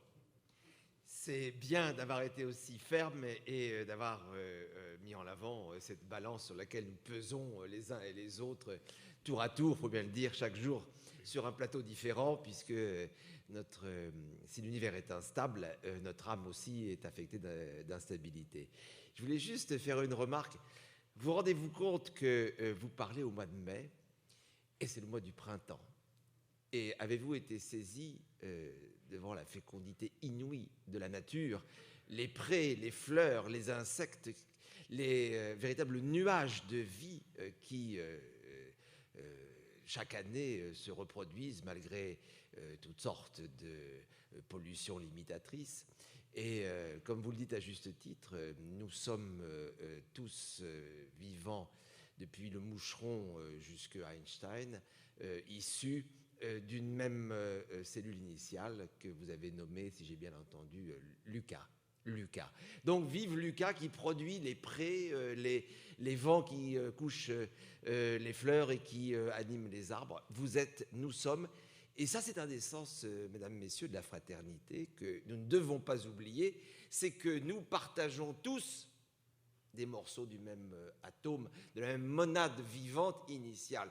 Nous avons une copropriété physique et morale physiquement déterminée qui nous unit par un biais auquel peut-être nous ne pensions pas, nous, des individualistes aussi marqués que les vivants modernes.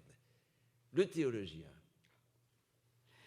Le théologien, il va, comme vous-même, M. Bolloré, faire appel à un prix Nobel.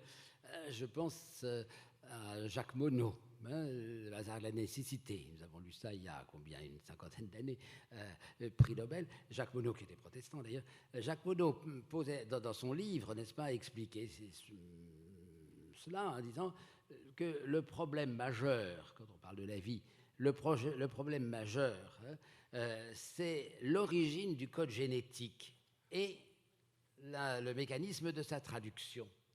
Et il continuait en disant, et en fait, ce n'est pas d'un problème qu'il faudrait parler, mais plutôt d'une véritable énigme. Et je pense qu'il a raison. Nous n'avons pas à nous poser enfin, on peut le faire, mais enfin, l'intérêt, ce n'est pas de poser le problème de la vie, mais c'est de voir en quoi cette vie était énigmatique, est une énigme. Une énigme est faite pour être résolue, est faite pour nous donner de l'approcher, d'essayer de la comprendre, de suivre un chemin, n'est-ce pas ?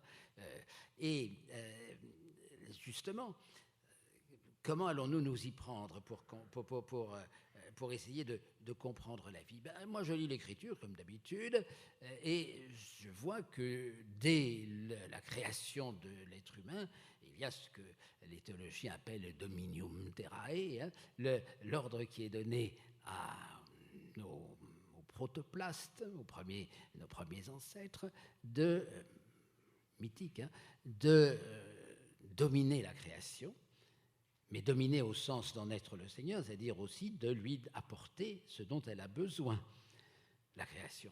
C'est-à-dire que la vie, c'est la première chose que fait le Créateur, n'est-ce pas ? Tu domineras sur la création. La vie de l'être humain, c'est-à-dire notre vie, commence avec le rôle qui est le nôtre dans le monde, dans la nature, au milieu de laquelle nous vivons. Alors, cher Bruno, vous avez fait allusion au printemps qui aujourd'hui nous égaye tous, même s'il nous harasse par son soleil. Il n'empêche que, effectivement, comment dans ce monde, en pleine effervescence florale et tout le reste, et pollinique, comment intervenons-nous ? Quelle est notre responsabilité dans cette nature ? C'est ça aussi la vie. Et la vie, elle commence comme ça. Je ne suis pas une pierre, je ne suis pas une méduse. J'ai rien contre les méduses et contre les pierres. Mais je ne suis pas non plus simplement une protéine inerte. Je dois faire quelque chose. Et ce quelque chose, c'est ma place dans la nature. Alors, on va retrouver Teilhard de Chardin, si vous le voulez, mais ce n'est pas ce qui m'intéresse ici. Ce qui m'intéresse, c'est comment nous sommes sommes-nous responsables ? Responsable, ça veut dire répondre aux questions que le monde me pose, que la nature me pose. C'est répondre comment suis-je garant de cette nature ? Et puis, peut-être que répondre, c'est aussi plus que simplement et à, c'est répondre, c'est parler avec, pour écouter ce qu'il me dit comme étant la réponse qu'il me donne et que je reçois. La place de l'homme dans la nature, c'est-à-dire notre vie, la vie qui est la nôtre aujourd'hui, est une vie de responsabilité. Quelles sont mes réponses ? Quelles réponses écoutais-je ? Quelles réponses suis-je prêt à recevoir comme une garantie ou à moi-même être garant d'eux ? Cela signifie, vous voyez, y a-t-il, une autre question, une Et puisqu'on parle d'évolution, on est parti de la protéine pour arriver à Einstein. Y a-t-il une évolution continue? Vous savez, c'était un drame pour certains, encore aujourd'hui, les créationnistes qui ne veulent pas entendre parler d'une évolution quelconque, ni de l'espèce humaine, ni des espèces animales, végétales, etc. Je pense que le théologien peut imaginer qu'il y a une évolution continue qui se prolonge parce précisément que chaque jour, je participe à ce qui est la vie, c'est-à-dire ce fameux monde dans son printemps, mais aussi dans son automne et peut-être son hiver. Vous voyez, la vie, c'est pas simplement pouvoir avoir nos cellules qui remplissent le travail qui est le leur, qui leur est assigné. La vie, c'est se confronter soi-même, se confronter au monde qui nous entoure en se confrontant à soi-même, c'est-à-dire aussi en se confrontant à Dieu. Mais se confronter à soi-même, se confronter à Dieu, se confronter à l'autre tout simplement, qu'il soit le tout autre ou l'autre le plus immédiat, c'est lui parler. N'est-ce pas ? C'est s'ouvrir en quelque sorte. La vie est une irruption, je dirais, d'altérité dans mon monde, dans mon existence. Une irruption d'altérité, le théologien l'appelle grâce. C'est-à-dire que la vie est donc le contraire de ce qui n'est pas la grâce, c'est-à-dire le péché. Vous voyez ? Donc la vie est le contraire du péché, en ce sens. Alors je emploie le mot péché, c'est un mot que vous connaissez. Disons, c'est le contraire de l'enfermement. J'évite un mot lourd de signification, quelquefois. La vie est le contraire de l'enfermement, parce qu'il est l'ouverture à l'autre. Elle est la vie de l'ouverture à l'autre. C'est ainsi que je vois que, pour moi, théologien, ce qu'est la vie. Alors, je ne me importe pas de savoir si c'était il y a 600 ans, comme je voyais encore écrit dans les Bibles d'Arabie, il n'y a pas si longtemps que ça, ou c'était les millions d'années que vous nous avez indiqués à l'instant. Ce qui m'importe, c'est de savoir comment chaque vie, après tout, la vie du petit chat aussi a sa responsabilité, comment sommes-nous finalement responsables les uns avec les autres, c'est-à-dire aussi les uns des autres. Mes amis, comme vous savez, il fait partie de la dynamique de ces rencontres croisées qu'il y a un dialogue avec le public. Donc, il va falloir équilibrer nos interventions pour que ce dialogue ait lieu et que vous-même, d'ailleurs, face aux questions, vous vous ouvriez, pour reprendre ce que disait à l'instant Jacques Norel-Pérez, s'ouvrir par la force d'interlocution d'autrui.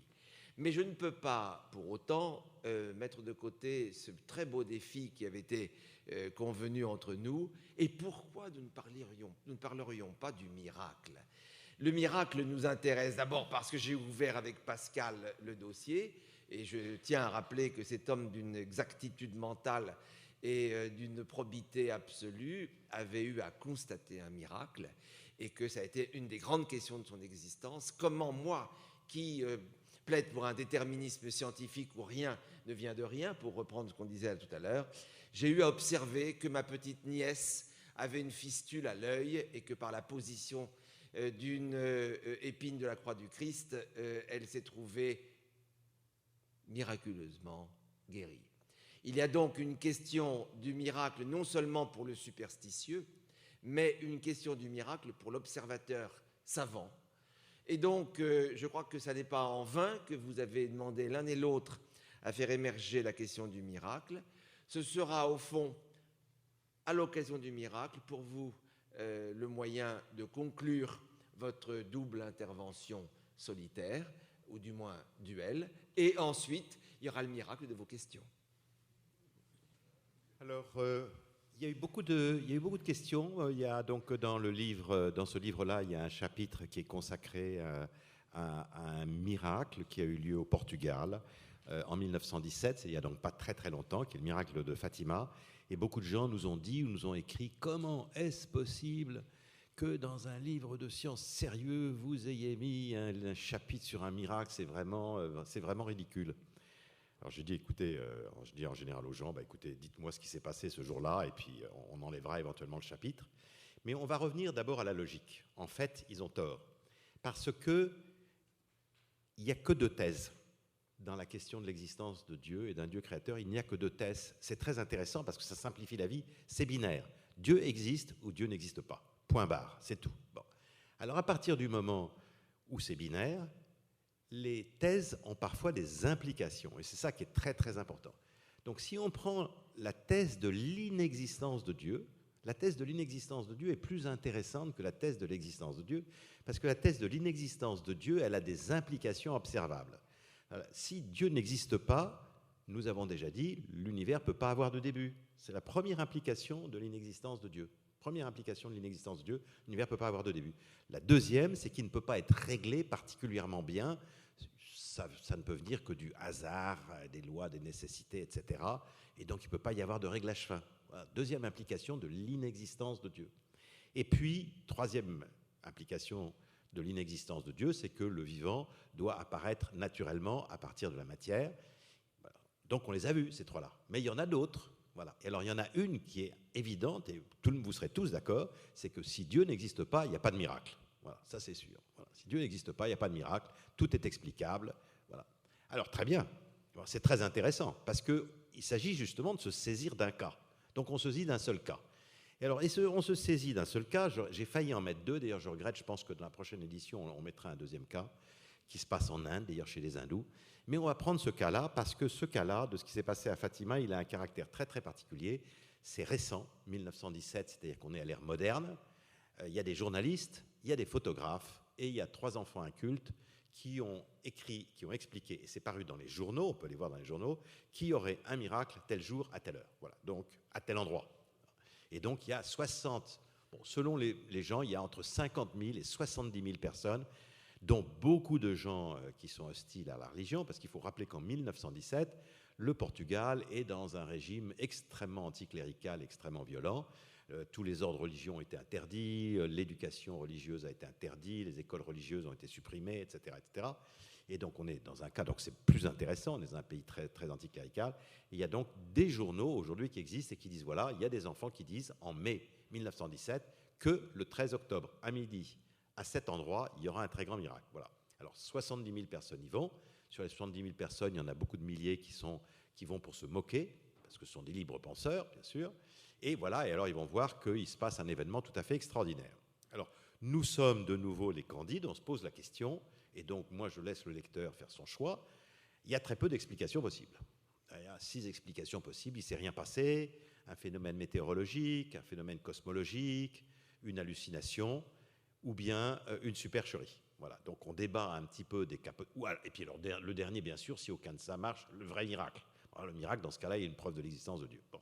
Donc on laisse le lecteur se débattre dans cette enquête policière, qui est très très intéressant, et qui est assez casse-gueule, il faut le dire, parce que tous ceux qui voudraient faire un phénomène météorologique ou un phénomène cosmologique, bon, ils ont déjà perdu, parce que comment voulez-vous que des enfants qui savent ni lire ni écrire puissent annoncer un événement cosmologique dans les journaux 3 mois avant? C'est impossible. Bon, donc il y en a déjà plusieurs qui sont balayés, et donc on vous laisse avec la surprise de ce chapitre. Mais je vais profiter qu'il me reste 1 minute, parce qu'il y a eu d'autres critiques en disant, bah oui, forcément, vous êtes catholique, et donc vous avez mis un miracle catholique. Oui, bien sûr, parce que je le connais mieux. Mais je vais en citer un immédiatement. Vous me coupez si je n'ai pas le temps, mais j'ai très envie de le citer. Je vais y en citer immédiatement un deuxième, un miracle hindou, tout à fait extraordinaire, qui rejoindra la nouvelle édition, je pense, de ce livre à partir peut-être de la fin de l'année.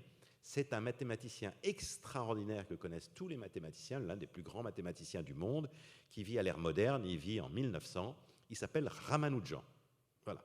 Et alors Ramanujan, qui n'a aucun diplôme, parce qu'il s'intéresse beaucoup aux mathématiques, mais il ne s'intéresse à rien d'autre, et donc il n'a aucun diplôme, il n'a pas de diplômé d'université, mais enfin il est très très doué en mathématiques. Et donc Ramanujan en 1900, il va être invité à Cambridge en 1910, il va pondre, écoutez bien, il va pondre 3900 théorèmes, formules mathématiques, etc., thèses, complètement obscures, dont aujourd'hui, toutes sauf 12 ont déjà été montrées vraies. Il y en a une qui date de 1910, qui a été démontrée vraie en 1985. Ramanujan est mort en 1920, très jeune. Et alors, on dit à Ramanujan, mais quand vous nous faites cette formule, je ne l'ai pas amenée, j'en ai une là, mais on ne peut pas, je pense, la projeter. C'est une série convergente pour déterminer la valeur de pi. Comment vous démontrez votre formule? Ah, il dit, non, moi, je ne démontre rien du tout. C'est ma déesse, je ne sais plus comment elle s'appelle, Raminamabu, etc., qui m'apparaît toutes les nuits et qui me dicte ce que je dois écrire. Voilà, alors là, il est à Cambridge, il a été invité par les scientifiques de Cambridge, donc là, ils sont tous, pour eux, c'est vraiment affreux, c'est horrible, vraiment. Bon. Mais le problème, c'est que c'est vrai. Donc vous irez sur Wikipédia, c'est très bien fait, hein, il y a des trucs, sur Ramanujan, ça s'écrit R-A-M-U-N-A-D-J-A-N, etc. Bon, voilà. Et donc, il y en a qui racontent plus ou moins, mais donc Ramanujan dit qu'une déesse lui apparaît toutes les nuits et qu'elle lui dicte des théorèmes. Si vous voulez, c'est un miracle hindou, c'est quand même très extraordinaire parce qu'il n'y a pas d'explication. Parce que si vous voulez, il y a un certain nombre de théorèmes de Ramanujan qui datent de 1910, qui ont été démontrés vrais. Il a fallu les ordinateurs modernes pour le démontrer en 1985. Bon, donc il y a des miracles un peu partout. Et donc donc Ramanujan, bien sûr, n'est pas matérialiste, il croit à des divinités. Alors nous, on dira peut-être des anges, je n'en sais rien. Mais voilà un phénomène miraculeux, alors au sens qu'il viole toutes les lois naturelles que nous connaissons. Voilà donc un phénomène tout à fait extraordinaire qui mérite d'être médité. Voilà pour les miracles, et je vous laisse le soin de vous amuser, j'espère, en lisant ces diverses énigmes qui viennent jeter une pierre dans le jardin des matérialistes. Voilà moi comment je le vois. Bon, après, chacun croit ce qu'il veut. Oui, Michel-Yves, on aurait voulu un miracle de l'amour, pas simplement un miracle des séries mathématiques.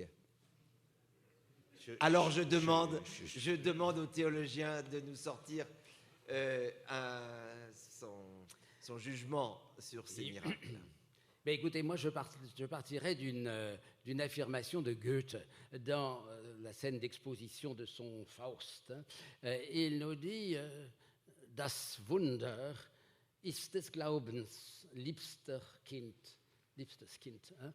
Donc le miracle est de la foi le fils ou un fils préféré.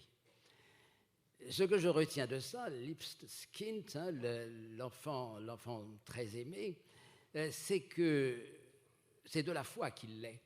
Le miracle ne peut exister que dans la foi. Hors de la foi, il n'y a pas de miracle, il y a simplement un événement. En d'autres termes, je distingue volontiers, quand j'emploie le mot, quand je vois à propos du miracle, le mot qui le désigne et le fait qu'il est en réalité. Ce n'est pas forcément la même chose. On peut voir des miracles ou des choses appelées miracles, c'est un mot, et une réalité qui est tout autre. Mais une réalité qui n'existe comme miracle que parce que, avec foi ou dans la foi, je considère que cet événement a une signification singulière. Y a-t-il des miracles dans l'Écriture ? Vous en connaissez un certain nombre, hein, il suffit de tourner les pages, on en voit. Sont-ce toujours des miracles au sens profond du terme, ou ne sont-ce que des mots ? Vous savez, en grec, c'est méion, mot pour désigner dans le Nouveau Testament le miracle, c'est le signe. Ce sont des signes qui deviennent ou peuvent être appelés miracles parce qu'ils arrivent au bon moment, parce qu'ils disent au bon moment ce que j'ai besoin de reconnaître. Mais le miracle lui-même est simplement ce que j'en comprends par rapport à ce qui est ma vie intérieure. Autrement, moi, ça m'importe peu de savoir que saint Artempion a ressuscité une vieille dame. J'ai rien contre les vieilles dames, ni contre saint Artempion d'ailleurs. Mais vous voyez, c'est pas... Est-ce que si on me dit cela, il y a des témoins, pourquoi pas, qu'est-ce que ça signifie pour moi ? Est-ce que je peux recommencer à réfléchir au sens de la mort, de la vie, de l'espérance, etc., etc. les miracles du Nouveau Testament, Bultmann, un important théologien du siècle dernier, du XXe siècle, Bultmann disait qu'il fallait démythologiser la Bible, le Nouveau Testament en l'occurrence. En français, la traduction était mal faite, on a parlé de démythification, alors que le mot allemand, Entmythologisierung, c'est vraiment la démythologisation. Démythifier, c'est dommage, parce que ça dit le contraire de ce que dit Bultmann. Le mythe, n'est-ce pas, est une manière de dire une vérité de façon facilement accessible par des images, par des relations. Alors que la mythologie, c'est faire appel à des forces divines de Dieu, différents ou variés. Le Nouveau Testament ne connaît pas de mythologie dans la question des miracles, mais des mythes, en ce sens que chaque fois qu'il y en a un, on essaye de comprendre ce qu'il y a de spirituel dans l'événement qui arrive. Dans les années 50, les plus âgés dont je suis se souviennent avoir lu un livre de Werner Keller qui s'appelait « La Bible arrachée au sable ».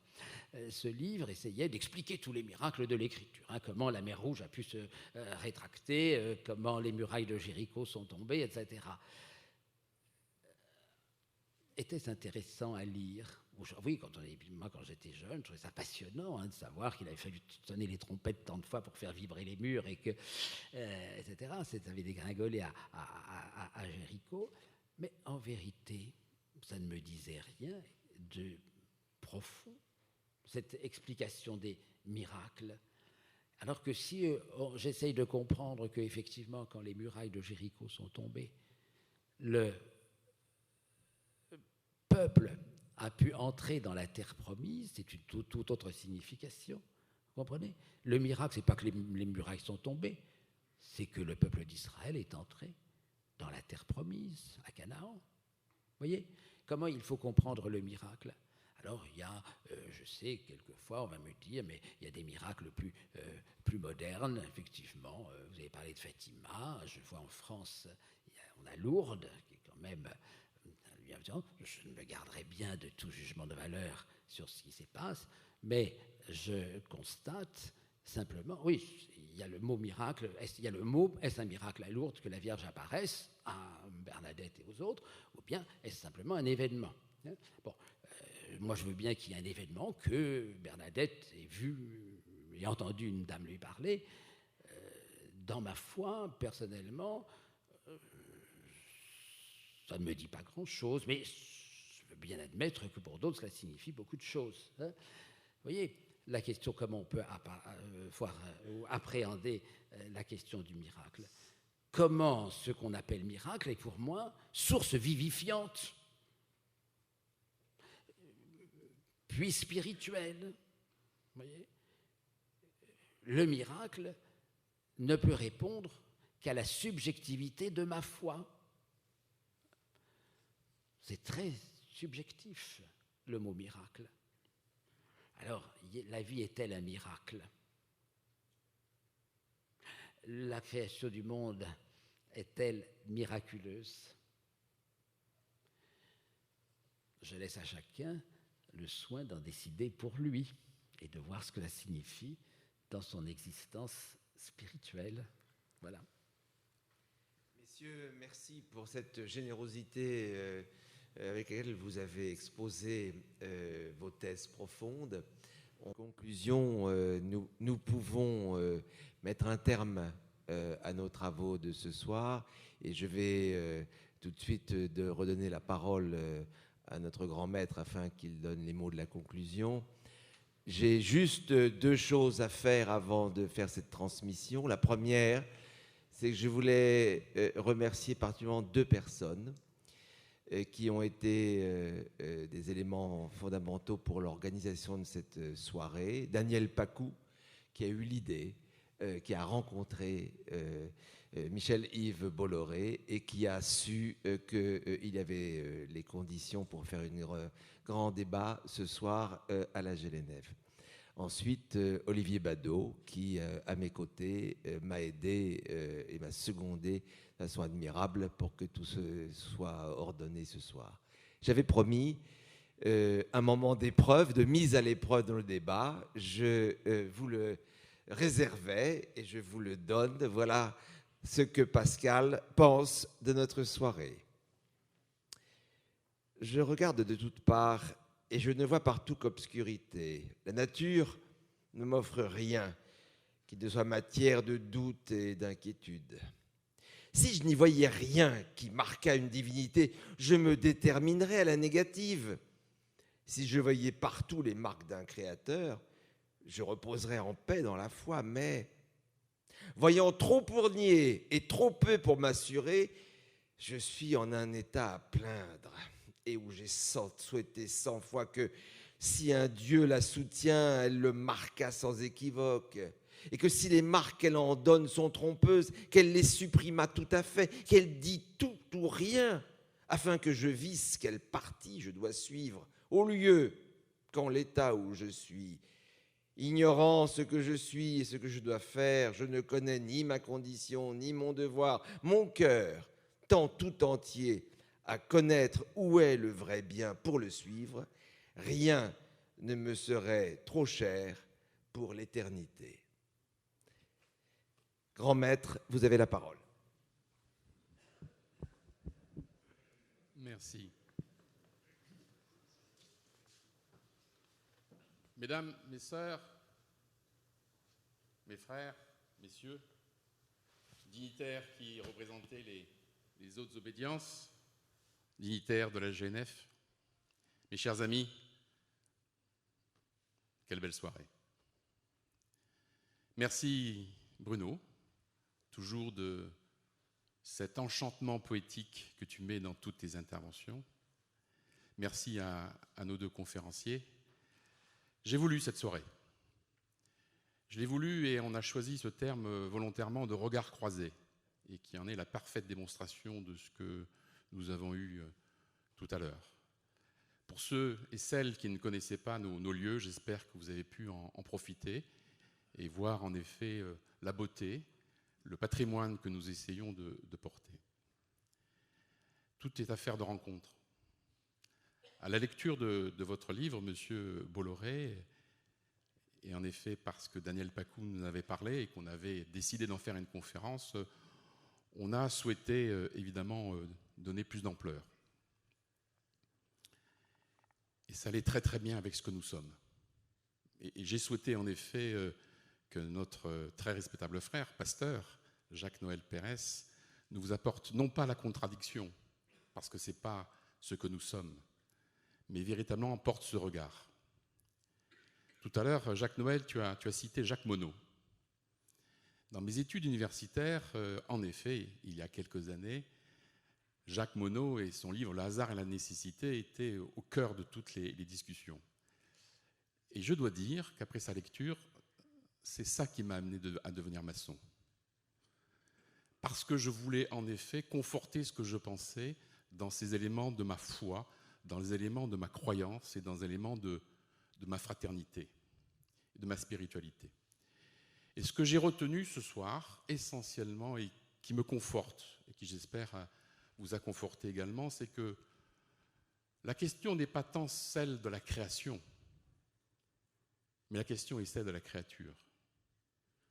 Et en effet, c'est ce que nous faisons de notre vie, comment notre âme et notre esprit et notre spiritualité nous permet de vivre.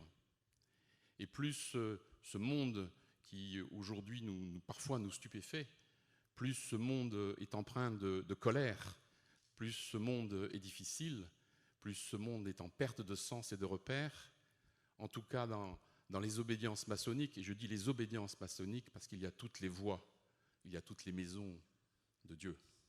D'accord ? Il y a toutes les voies, et nous trouvons ces éléments de reconstruction dans notre paysage, et au fond d'être assurés. La création, elle existe, elle est escalée. Ce qui m'importe, c'est ce que je suis. Et comment, dans le regard que je porte, comment je peux agir. Et la caractéristique de notre grande loge maçonnique, GNF, que nous appelons la maison de la régularité, c'est surtout qu'elle repose sur deux éléments fondamentaux. L'esprit, notre spiritualité, et nous avons la démonstration, mais aussi le cœur, la fraternité, la bienfaisance, la charité.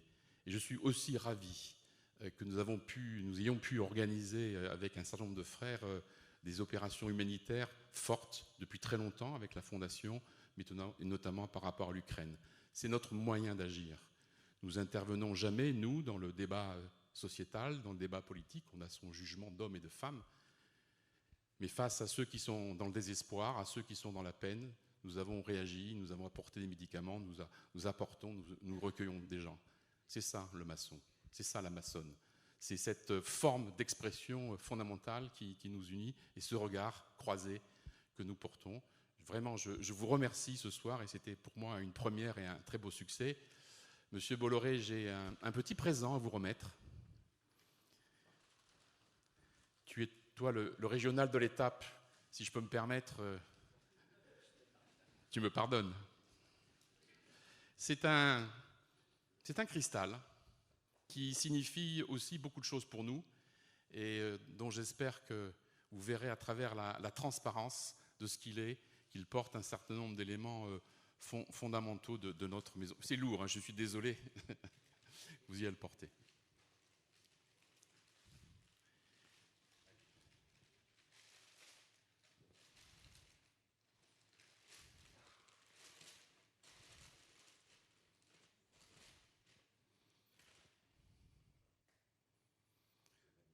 Vous aurez sous les yeux, toujours, vous rappeler cette soirée monumentale de ce que nous sommes et de ce que nous essayons de transmettre.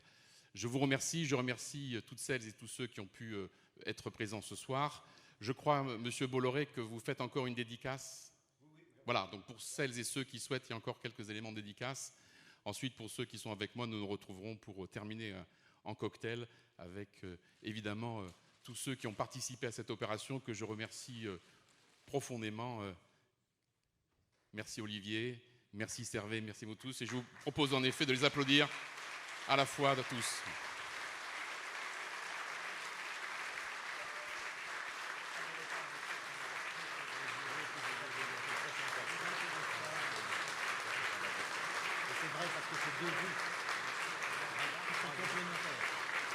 Alors si je peux me permettre, nous avons une phrase de conclusion. Nous avons dit.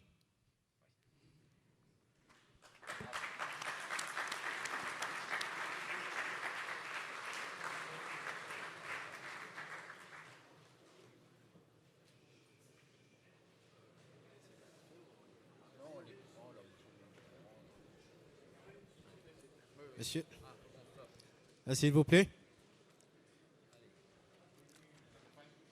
Messieurs, mesdames et messieurs, mes bien-aimés sœurs, mes très chers frères, chers amis, nous allons juste, je vous demande de prêter attention à la sortie du très respectable grand maître de la Grande nationale française, de nos éminents conférenciers, de notre grand orateur, et qui a brillamment, comme à son habitude, animé cette conférence. Merci.